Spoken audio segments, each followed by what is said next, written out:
Hi everyone, welcome to this week's podcast episode. We are just going to have a little chat about the last time when we interviewed Elle, and basically we'll catch up with us as well because we feel like that's been a while and we just haven't got around to doing it. We do say every time. We're always busy having horses and life and juggling everything. Yeah, so it was great having Elle with us. I'm glad she was our first guest. Felt like we could speak to her for hours. And there's so many more questions and topics that we wanted to ask her. So we'll definitely be getting her back to do a part 2 at some point. We went with Elle as well because we both know her really well. So we was like, we want someone that we feel like we can be easy with, because at the end of the day, this is our first interview podcast as well, isn't it? Yeah.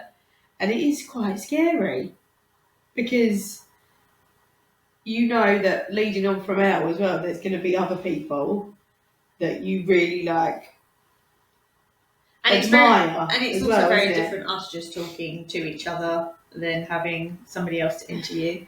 So I'm glad she was our first. Yeah, she was our first and she was great. I'm sorry, I'm losing my voice. But that leads on to, we have already lined up the next couple. Yeah, we've lined up 2 more guests. One being a who specialises in liberty work, who we're really looking forward to having on. That'd be interesting. It'll be really good. Just someone that we've seen. We've only seen her a couple of times, haven't we? Like working with her own horses at a different clinic that we was at. But she does loads of online stuff as well. So most people live performances. And live performances. Yeah, most people will know who we're talking about when we announce her name for the special draw. And then the second guest we have lined up, we're just waiting on confirmed dates, is we have an animal communicator.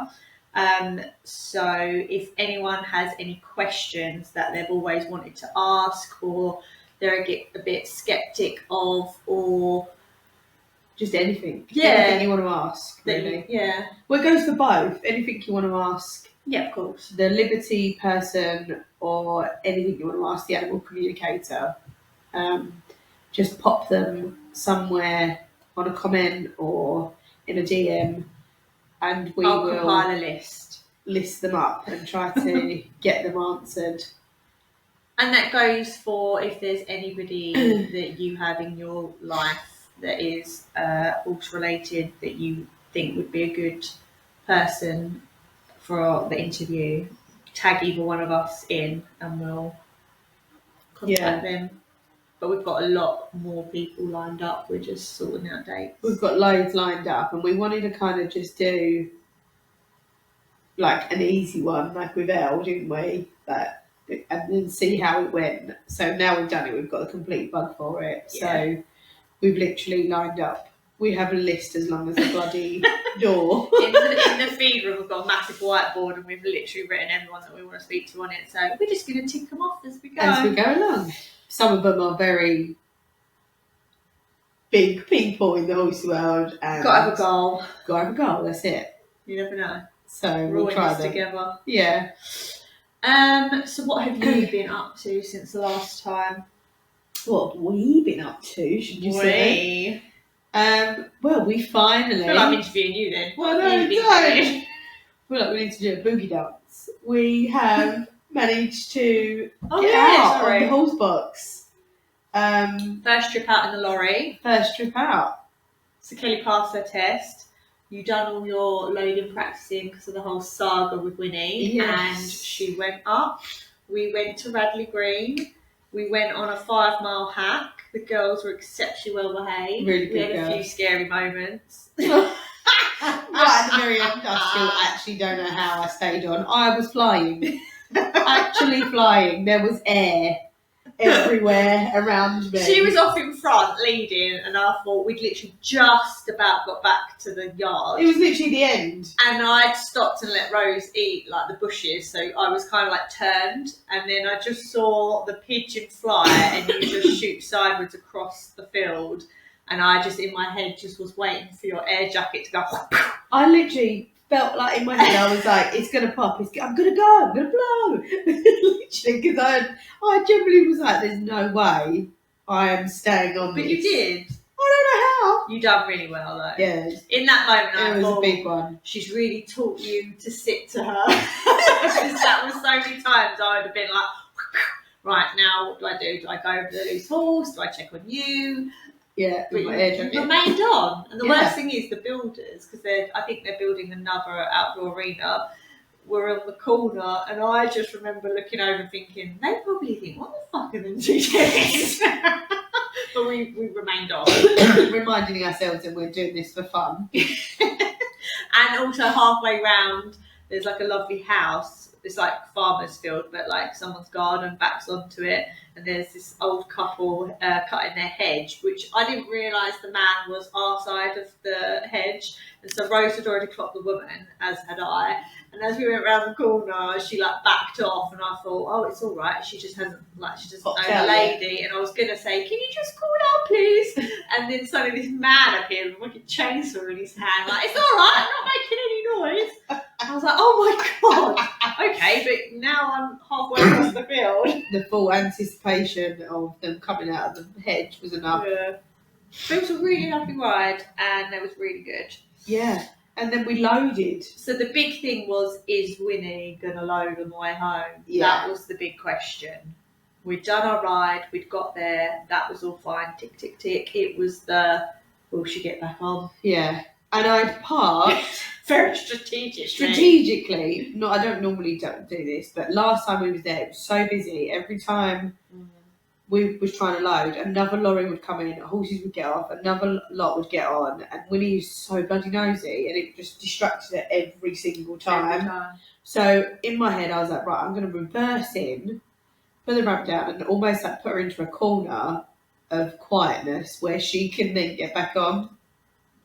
Well, it was empty that day because I think we chose the hottest day of the year to have gone for a 5-mile hack.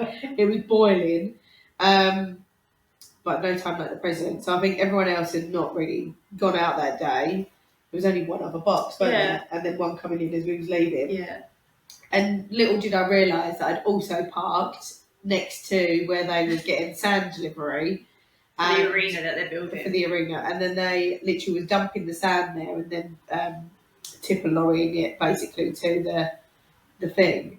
So we had, when it comes to loading, I was like, oh my God, of all the things. We had tractors, diggers, like loaders. Literally, like as loud as you can get, it got. And then like banging on the concrete. And they were like, do you want us to stop for a second so you can load? And we all kind of paused and was like, no, we don't need any pressure of anyone watching us. I was like, no, you're all right. You tried to be really casual. It's like, oh, it's fine. I'm just letting her chill for 5 minutes. You carry on. You'll be nearly done. As in, hurry up. Because it was nearly done. They was just waiting for us. And I was like, oh no, we can't have an audience. No, I don't. And then, I don't know, the moment just kind of arose, didn't it? And we was like, let's try it now. So we took Rose up, and all of a sudden Winnie started like... It's because she went outside. Getting on her high heels because she'd got outside. So I was trying to like untie her just so she could look. She was only around the corner. And then another little box turns up and I'm like, oh shit, now she's going to be nosy when it comes to her loading because this little box is pulled up right next to me. Literally right next to you.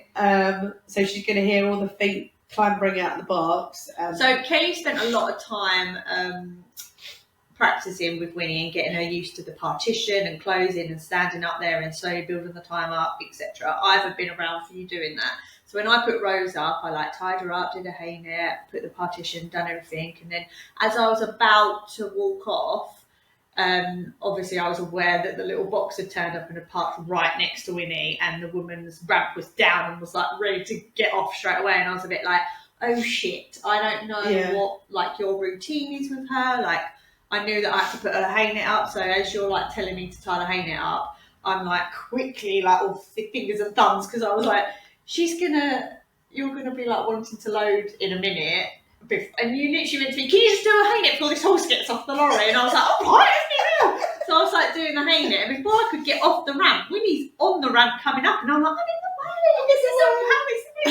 way. So I like dive bombed off the side, and she was up ready to go. Yeah. And we all kind of looked at, that was it. I stopped and was like, do you want me to pass you the partition? But you was in such shock that she'd followed us up. Yeah. You couldn't get your words out. You were like, give me the partition. Give me the thing. I was like, okay. And then we did another little boogie dance. We all congratulated ourselves. And the diggers started as soon as she went up the ramp. They obviously don't realise. And they're like, turn the diggers back on literally as soon as her bum had vanished into the box. She could have shot back and done her usual... 100%, yeah. But no, she was very good. Yeah. So, as much as that sounds like a really simple thing... Yeah, but when you've got a horse that won't load, or you've been through that... Yeah. Like, because she used to load in the trailer, and then I think she just got too big for her, uncomfortable, whatever. And then it just went downhill, didn't it? Just spiraled downhill. And then it became a problem, yeah. And then, obviously, the last time we went to Bradley Green, it was 2 hours, wasn't it? To get home. Well, it was longer, wasn't it? Like, nearly 3. It was so... Well, I don't think we've even spoken about it since, because it was just ruined. It just ruined the day. Everything. And like all of our plans to go out as well. Literally just halted because we were like, we can't go anywhere because we can't come home. Yeah. So then obviously the idea was to get the box and just hope for the best. But then obviously we hired a box and she absolutely freaked out with the partition. Yeah. To the point where she took the partition out and clambered underneath it. And we was all like, oh my God, I'm never going to get it back on. Then we got the box so I could take my time, and we obviously got that person out, didn't we, to try and help me. Yeah. Who basically only gave me the advice of using a bridle, basically, and just said, I don't think you realise you've got a lot more of a problem than you think you have, which obviously I knew I had a problem, and hence why I asked for their advice, because they're a loading specialist.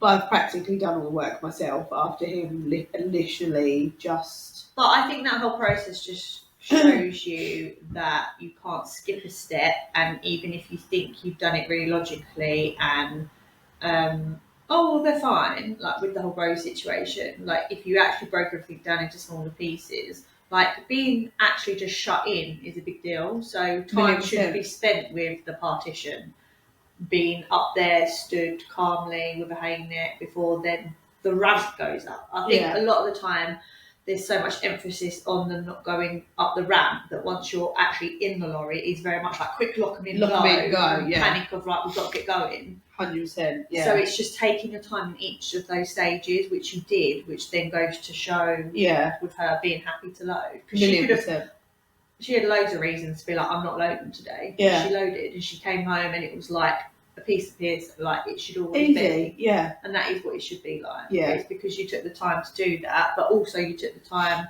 to acknowledge when she was saying no. Yeah. Which she was not happy before. No, she was really why we unhappy, had all the troubles. Yeah. So onwards and upwards. Yeah, we've managed to conquer the one thing that we didn't think.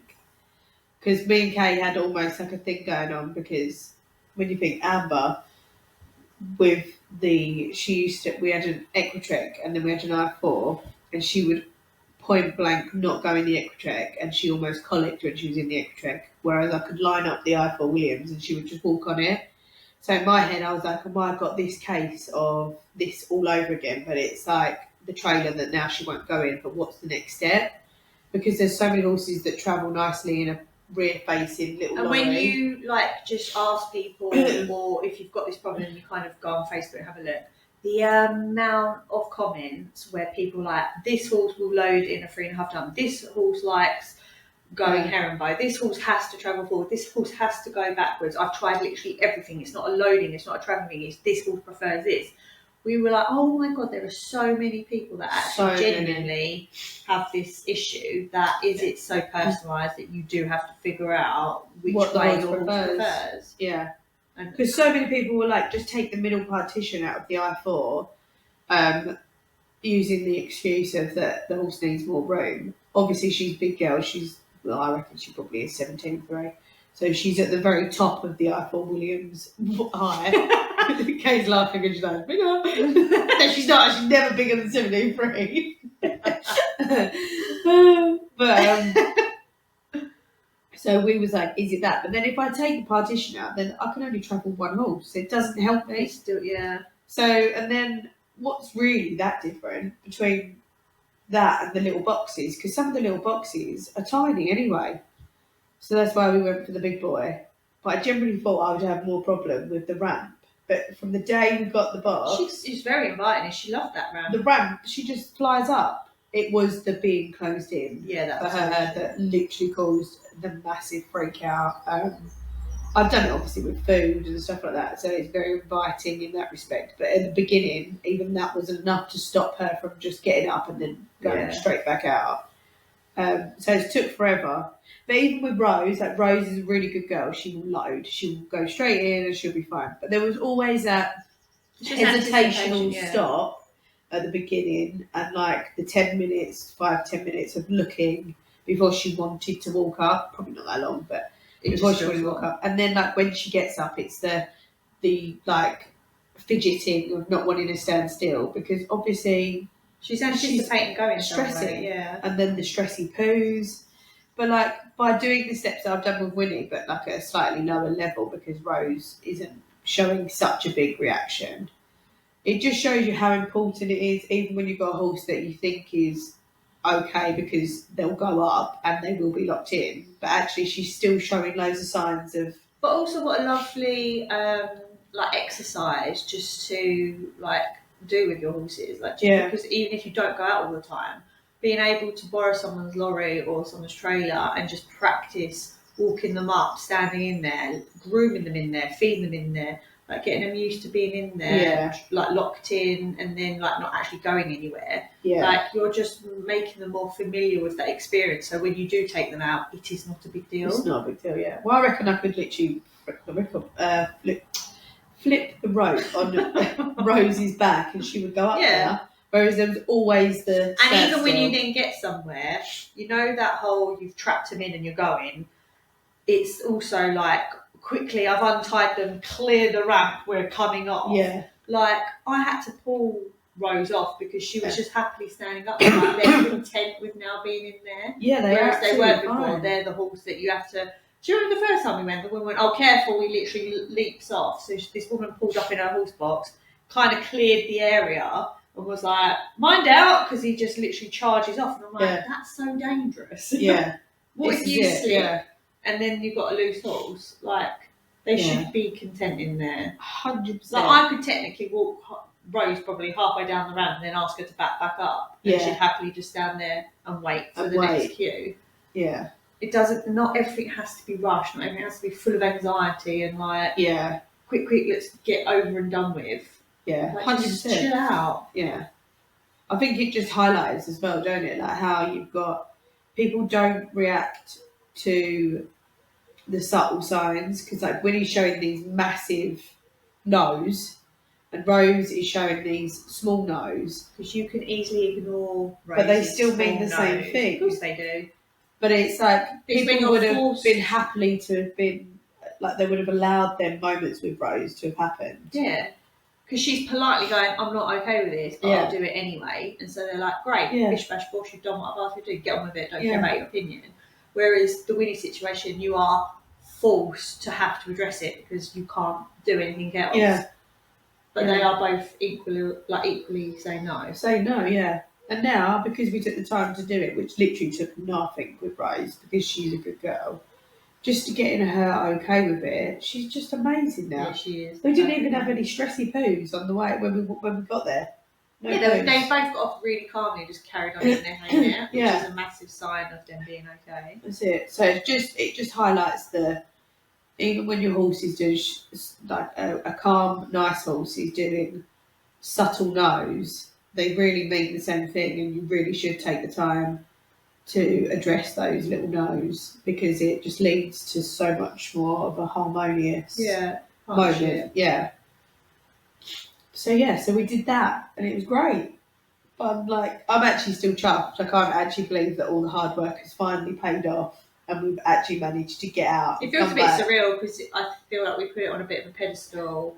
And I was fine with us going and doing the ride. It was the, is she going to get back on the way home? Yeah. And now she has. I'm like, now we can start planning more things. That's it. And I feel like we can literally go and do loads of stuff now. So we're going to go back to Ruddy Green next week. Going? Yeah. Okay.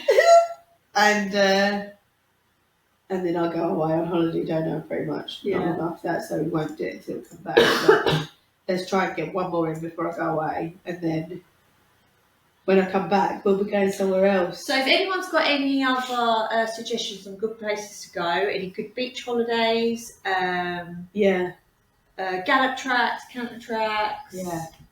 Obviously, we're Essex based, so you can probably tell by the voice. I think they know. But just in case you didn't. Are you kidding?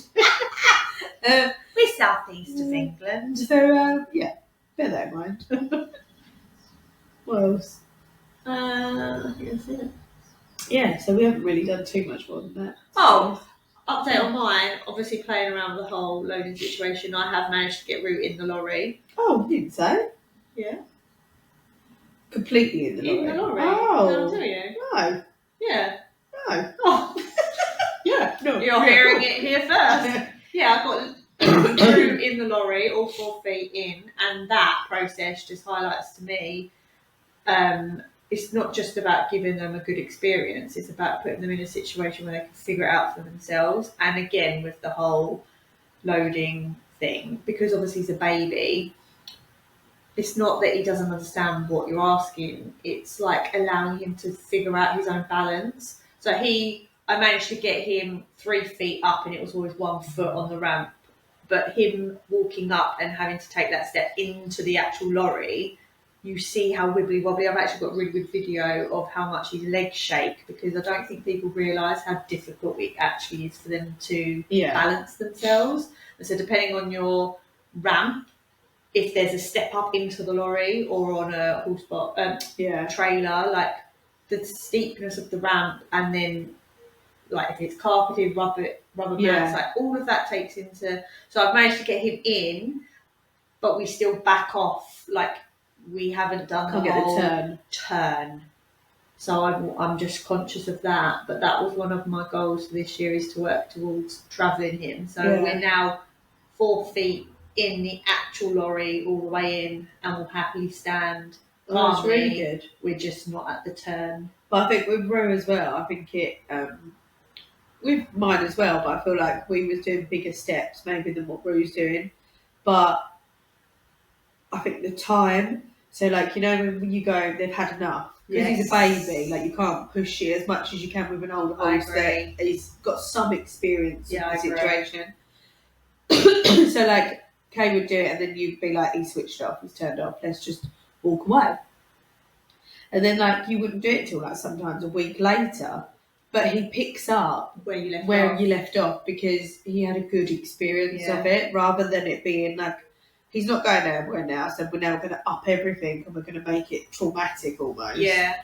It's being okay. Allowing the moments to just go back to. So there was one moment where I'd done it for quite a long period of time, because I'd happily get him up. When I say up, as in like on the actual ramp, we stayed a lot of the time on the ramp, and then I'd slowly get 1 foot in, 2 foot in, etc. But we're going back and forward. There was a moment where he glazed over, and I was adamant that I was getting him in, and because I'd had a glimpse of him gonna do it, and I was like, oh, I'm so greedy, like I want that moment, and so I did it way longer than what I should have, and he glazed over at that point and he was done. Like his little brain was like, I can't take any more. But I was like, I fucked it. Like this is the one time where I feel like I've not listened to him, and my own selfishness has like wanted more. And then I was like, oh, I need to just, because when I say I practice, I do like 20 minutes, half an hour, once a week, twice, like if that, like a fortnight. Like we just randomly, if it was there, I'd ask him to go in, and I was like, I think I did it like 2 days in a row, and then I was like, I've ruined it, because I'm now turning sour to the point where when I cued him forward, he wouldn't go forward, and I'm like, now I'm teaching him to ignore my cues. So I left it, and then I came back to it, and I didn't put any pressure on us, and we literally walked all the way up, and we had like 3 feet in, and then I stopped, said good boy, rewarded him, and then left it.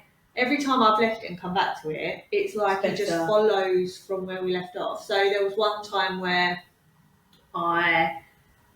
he got 3 feet into the horse box and then had a really wobbly moment and scared himself and took himself off. And instead of being like, I must get you in the horse box, I was like, it's okay, it's fine, well done. Yeah. And left him, came back, he literally walked the whole way up. And I was like, oh my God, you're in. Yeah. So it's just being okay in that. And I think I took the pressure off. I actually don't want you to go in the horse box. Yeah. I just want you to spend some time here and try and figure out your legs. Because if he walks up and takes one massive step in, he physically, mechanically cannot take another step in. Yeah. So it's adjusting him, and I asked him to do one little step back. So the gap between his front legs are easier for him then to step up. Yeah. But it's allowing him that time to figure that out for himself. Process it, what made him progress. Yeah. And so now, if say I did it now, he would walk up and then go, oh, it's 2 feet in, third foot, oh, I'm in. Yeah. And that last little foot isn't even a problem now. Because he goes, oh, and then he just walks in. Walks in, yeah. So it's just being okay in each of those moments and stop trying to, I don't know, get to the end goal quicker. Get to the end goal quicker, yeah. Because it doesn't actually matter. No, it doesn't. I think this is what... It's not like I've got to take him anywhere, I don't. No, so that's I've right, got his whole life to figure it out. That's right. It's just some time. This was when we was debating what we was doing, like when it comes to trailer, horse box and all that kind of situation. Like, it was all right for me to go and hire a horse box, but I created a problem because I knew I only had it for 2 days. I only had it for 2 days, so I not skipped steps, but like we did a step and she was okay with it. That would have been the perfect time to walk away and left it for the day. Yeah. And if I'd have had it next day, then that would have been the perfect place to pick back up on and done it for like a week's period, whereas I only had it for 2 days. So I got to them points and then her mind was so blown. Yeah, she was frazzled. Like, when do you think it took me, 4 weeks? 4 weeks of like every other day or maybe like 4 times a week to like practice this and get her okay. A long period of time. No, they're like 15 minutes. It's a day. 15 minutes. And then put her away. But this is how horses learn, in small little chunk bits. So it just shows you, like, you need to have the time to be able to do it rather than it be like a quick fix in respect of, like, I think, again, what come from me paying silly money to have a person out to come and help me with my trailer loading, I always think like someone else has got a better idea and that I could just pay someone, not always, but I could pay someone and think that they're going to show me something that I don't know. And then they get here and I go, oh, it's just time. Like, they just need time. I don't know why I keep trying to like outsource someone that I think is going to know something. But saying it's just time, every single horse is different. So for example, what, I don't know, Winnie might struggle with, like, for example, like the standing in the actual horse box because she doesn't like being actually shut in, is very different from, like, I don't know, Rue might be fine with that section, but it was him just figuring out how to get his balance from the rack to the lorry, that part. Yeah. They're all different. So when someone says, oh, it just takes time, it's really frustrating for someone that likes to control things. But how much is time? Yes, it's all completely different depending on the actual horse and how they are in each of those moments. So, like, when he's like said to you, you know, like, I've done as much as I can, like, it's now just down to her and time. It is genuinely that. Yeah. Like, no one has the answer. The horse tells you when it's time. But like, that's it. When he said to me, like, you've got a bigger problem than you think, and I'm like, no, I really did know how big my problem was because I know she is really detesting being shut in any kind of form in there. And that kind of was the problem with the trailer, wasn't it, towards the end? It was never the walking in, it was the putting the thing at the back. So it's like, I just need to like trust myself a little bit more in the respect of like just allowing. I wasn't necessarily doing the wrong things. No, it wasn't. I was doing the right things. You just had time pressure on you. Time pressure, which you didn't need to put on you. That's it. We all do. So I'm just really glad that we had the opportunity to get a box and take the time. But I just think, like, when anyone else is in this situation again, my advice would be to like have someone that you can go and borrow a trailer from or a box from and take the time to do it rather than get someone out and like I just think it's going to be done in one fell swoop. It's not. Yeah, you might actually physically get them in, but they're still not okay. It just takes us back to the lesson of Rose. Yeah. She may, like the first she's one, not okay with the process. Yeah. She may 100%. Do it, but you've not got a happy horse there. No. And then you have an amber horse where they get off colicking. Yeah, so, because she still was willing to get up. Yeah. Yeah, because they're trying to please you. Yeah. And like when he was getting up, like when I think the first sessions were me just standing in the box and getting her to not run. Yeah. There was no amount of closing. Oh yeah. Like that didn't happen the first few weeks. Like, and then as soon as we kind of got it shut, she would revert to the whole panic eye rearing situation. And I'm like, that's fine. And then we would undo it and we would get her off straight away. And it would then be a put her away now. Because next time she comes out, she'll realise that it's not that bad. I'm not going to lock her in there forever. So I think it is just taking, when something goes wrong, you take 2 steps back and you go back to when they was very okay before you go to the next step of you pushing a boundary of them not being okay.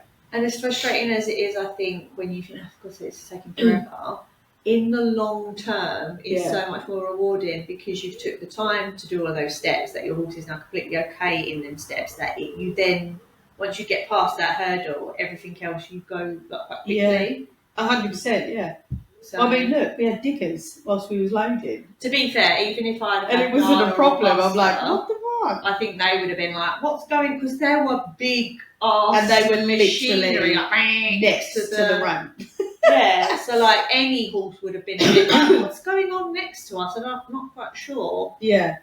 Didn't care. Literally just went. She just wanted to go with Rose, which was really lovely. Yeah.